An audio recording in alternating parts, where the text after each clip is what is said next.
Dear Twitch, are you operational? Dun dun dun. Let's find out. Just need a moment. Okay, while I wait for this. Definitely started a bit later than I wanted to tonight, but not by too much, so that's okay. I'm still gonna do another Empire Spotlight, just like last time. So if you're watching this on YouTube, I'll be separating this part from the rest of the stream where I go back into the regular Cytherian Stellar Coalition game, which I only play on stream. And yeah, I figured that I'll just make it easier for anybody looking for ideas for Empire builds. I figured out it'll make it easier to find this one. I'm just double checking that everything's working on the Twitch side of things. As soon as this ad goes away, I'll just wait for it. Anyways, so yeah, this Empire, I was joking around with it. I called it Fight Me Pansy, because it's all about really strong armies. These guys strong, like a Russian tank. Powerful armies. Just gave them really dumb names. And let's just move on. The sole... What's the word I'm looking for? The sole gimmick for this Empire. I was just messing around. Where the previous one was one that one that you could actually play and possibly use in an Iron Man game and actually, you know, do a decent min-max thing for it, going for either achievements or going for a victory. This one is more of just as a joke or something you could try for fun. So the traits that I gave this species, very strong for the 40% additional army damage and plus 10% minerals, which is kind of nice as well. And resilient, which increases your garrison health by 100%. So increases the health of any garrisoned armies on your worlds or worlds that you've conquered. And you get a fortification defensive bonus of plus 50%. So your fortifications are largely just more effective overall. The very strong is useful all around. The resilient is about the only other thing that can really boost the strength of your armies, so to speak. But it really doesn't do a hell of a lot of good outside of when you're being invaded. For example, if you conquered somebody's planet and they're trying to take it back or something like that, whatever. And then for red traits, I just simply went with non-adaptive to counteract the -2 trait points from picking very strong and resilient. Not really anything else to see here, so let's move on. Other things within the Empire. Ethics, Fanatic Militarist. Why? Plus 20% army damage. And then the other option was simply Spiritualist. Doesn't really matter what you pick for your second one. I largely went with Spiritualist so that there is additional governing ethics attraction. I didn't necessarily want any of the other ethics being interesting. I was going to type some Russian stuff in the chat because I speak Russian, but I don't have the characters. Yeah, I don't... Yeah, don't worry about it, man. I was just messing around. Okay, civic picks. You have to be a degree of militarist for this one, hence why I chose that. Warrior culture, increased army damage by plus 20% and army upkeep minus 20%. So you could have significantly more armies and they don't have a major impact draining your energy credits with their upkeep. The other option was, I simply went with efficient bureaucracy. Couldn't really think of anything else to put in there. There's a few other options that you could go with. For example, Distinguished Admiralty simply combines well with the Fanatic Militarist part because that gives another bonus to fire rate. So 28% total additional fire rate. Nothing else really stood out to me, to be totally honest. On this one, it was largely just it was almost strictly about the what's it called, the army damage that I was going for, just for shits and giggles, really. So as you can see, nothing else really has a significant impact on that. But you know, a good option could be, for example, meritocracy. Give your leaders an additional skill level upon recruitment, and increases the pool size when you are looking for new leaders to recruit. And like I said, Distinguished Admiralty could be another one if you so chose to go with that. You could probably even go with something like Nationalistic Zeal if you dropped the Spiritualist Ethic and went slightly xenophobic. This would increase your border range by a little bit and increase your maximum rivalries by 1, which goes nicely with being a xenophobe, which increases your border range and increases the influence gained from having rivalries. So I just named these guys the Big Muscles. Their adjective is big and muscular. The ruler is the big one, and his name is Boss. The heir is Little Shit, because he's just an upstart. We've got the World of Muscle is their home world, and their star name is No Pansies Here, because, you know, everybody is ridiculously powerful, apparently, with that plus 80% bonus army damage right off the hop. So yeah, just like in the last Empire build thingy, I've got some save files. We're going to go take a look at them. I've got, just like last time, 0 years, 20 years, and 50 years. So we'll start at 0 years and take a look at some things that you'll probably want to do as soon as you start a game with this Empire. So first off, selecting your research options. For engineering, if you're lucky enough to get powered exoskeletons, unfortunately, I'm not here. But if you get powered exoskeletons as an option, pick that right away. That increases your mineral production by another 5%, but also your army damage by another 5%. So 85% bonus army damage right at the very start of the game. Nothing to really scoff at. Other things that you could go with, can't really come up with anything off the top of my head, so just go with what you feel like for the other areas. But engineering, definitely keep an eye out for powered exoskeletons. Anything else in the society tree that improves army efficiency, such as lowering their upkeep or increasing their damage and whatnot, keep an eye out for that and go for it as well, because it could prove very useful. So let's take a look at our defensive armies here. As you can see, by highlighting any of these defense armies that you start off with on your homeworld by default, you look on the right hand side, army modifiers, army damage plus 80%, garrison health plus 100%, and army upkeep, excuse me, talking is hard, minus 20%. So yeah. The reduced upkeep is kind of nice, and it actually goes well with the neo-concrete fortifications attachment, which again reduces army upkeep by another 10% per army, which that's not too bad. Also increases their health by 10%. Of course, another option would be hunter-killer drone swarms to increase army damage by another 15%. Of course, there's all sorts of other army attachments you can give them. You can give them commissar squads or psi corps or whatever. There's numerous other things, and there's different types of armies you can get, like xeno cavalry or stuff like that. So, but if you think about it, a base army damage bonus of 80% with powered exoskeletons for 85%, and the hunter-killer drone swarms, your army damage is plus 100% at the very beginning of the game. So you could build up a few assault armies and try to start annoying somebody and getting mildly aggressive with them if you so pick. You can also go with this arms race. Because you're a fanatic militarist, you can pick this arms race edict on any of your planets. Anytime you need to build up a bunch of armies very quickly, or you need to build up a bunch of ships very quickly. As you can see, the spaceport module cost is minus 25%, which isn't too bad, but also your ship build speed and your army build speed increases by 33%. Very handy if you're in a tight spot, or if you just want to prepare very quickly to annihilate somebody, or, well, more accurately, go to war with them.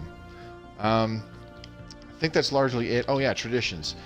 So with this particular Empire build, the first thing you want to pick in your traditions is supremacy. Right off the bat, by adopting it, you get an increased border range of plus 20%. So if you change this up and you went with nationalistic zeal as well as a xenophobe ethic, which increased your border range right off the hop, Adopting supremacy first will further increase your border range. Now, the real reason why you need to pick, or sorry, I should say want to pick supremacy is the first 3 options here are what lead into the bottom ones, but it's this very top right one. Warrior mindset. Army damage increased by another 25%. So again, let's just do a tally with all the bonuses from creating the Empire, with powered exoskeletons researched, with the hunter-killer drone swarms, little army attachment, and with this piece. Hopefully you guys can still hear me. Yes, you can. With this piece of the supremacy tradition learned, which would take you, a whole 2 traditions to pick this one up.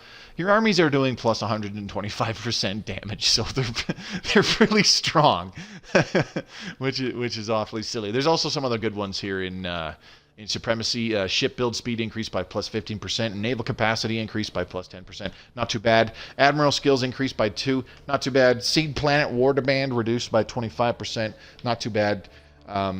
Just good for bringing out your aggression. Good for the really quick aggressive kind of play.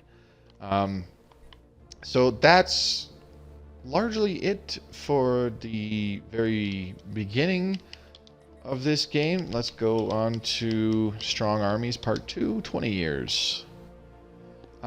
So when I launched this game, I'm pretty sure I did a small galaxy. I wanted to try and fight people right away. So I did several AI empires on a 150-star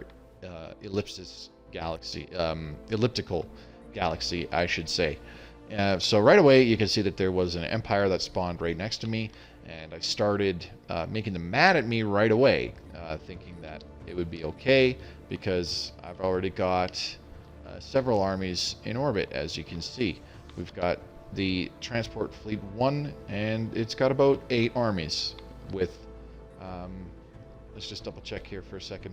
Where's the damage bonus modifier? Army modifiers, you can see it in the bottom on the little tooltip that just popped up. We've got Army health plus 5%, Army damage plus 130%, Army upkeep minus 45%, and of course Garrison health plus 100%, which doesn't really do anything at this point. But what tallies up all of those Army damage bonuses? Well, it's like I said, we got the warrior mindset in the supremacy traditions, and for research, we should have, what the heck is it? Powered exoskeletons right here. As I said, army damage and minerals plus 5% each.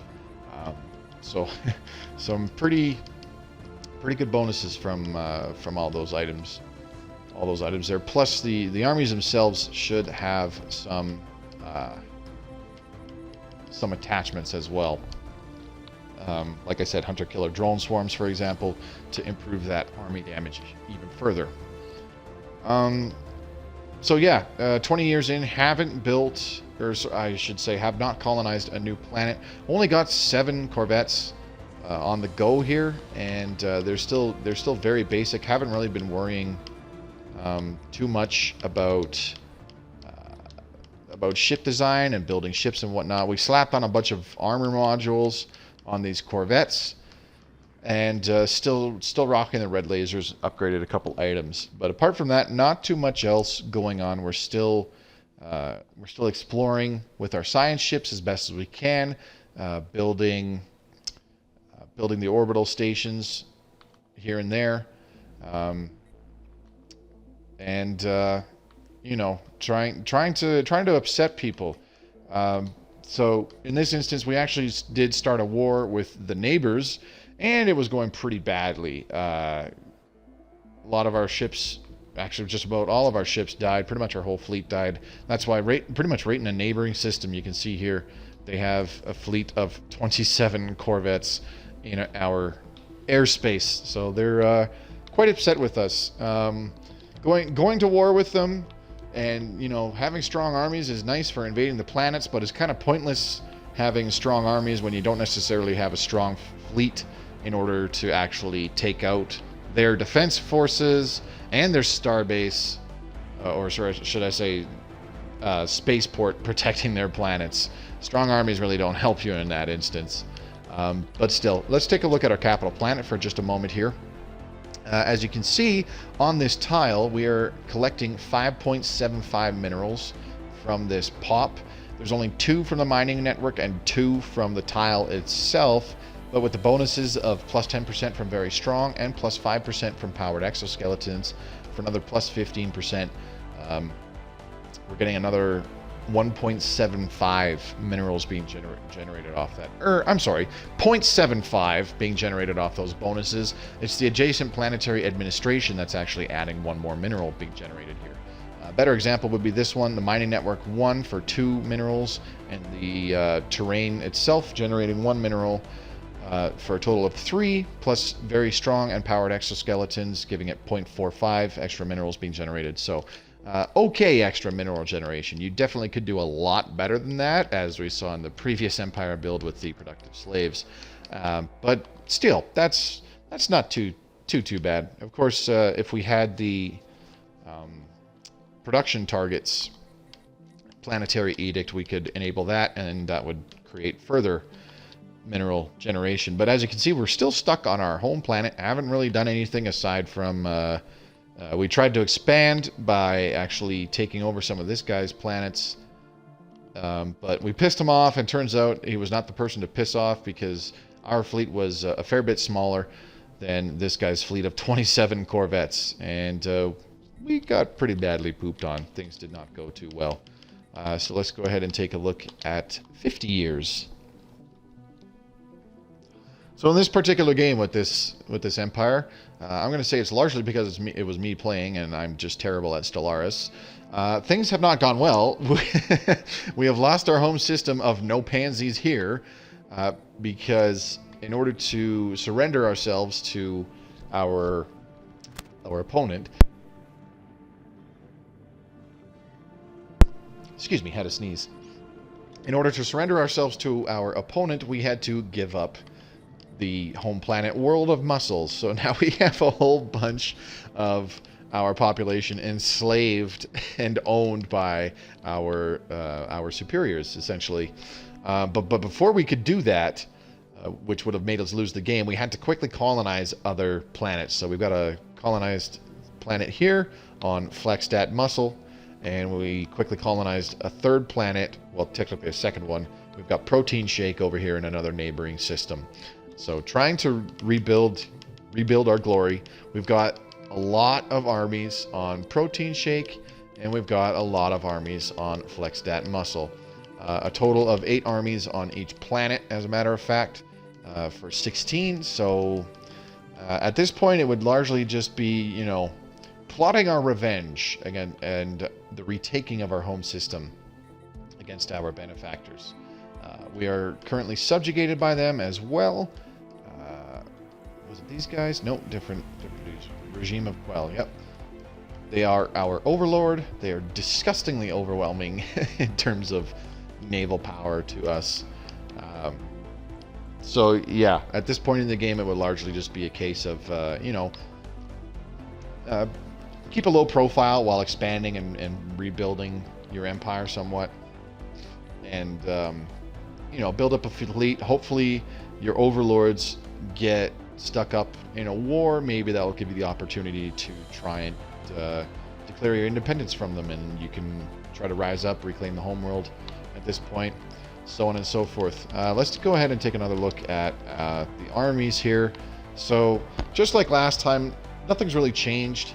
As I said, the attachment they have is Hunter-Killer Drone Swarms for plus 15% additional army damage. And then, of course, the army, the general, which I normally don't recommend recruiting, but in this case, because we're relying on really good armies to ease things on the invasion side of things if we got into an aggressive war, the general reduced the army upkeep by a good 20%. So, like I said, with all those bonuses going on, research-wise and from the traditions and from putting on these attachments, our army damage bonus is plus 130%, which is a little ridiculous in my personal opinion. So yeah, I think that largely sums it up for this particular Empire build. Is there any other research that I should point out? No, not really. It's not until you start to get into kind of the mid-game here, you get more things like centralized command, which reduces your army upkeep across the board by 10%.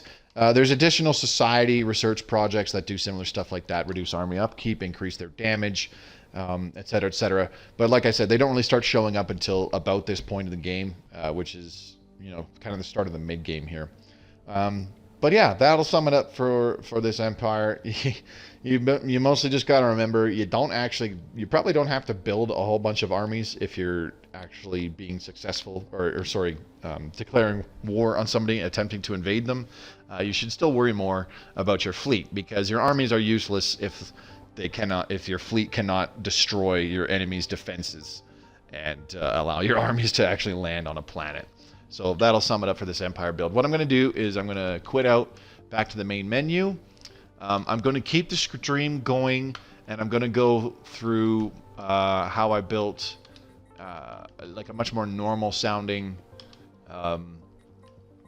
empire build for this, where I have, you know, pseudo legit names.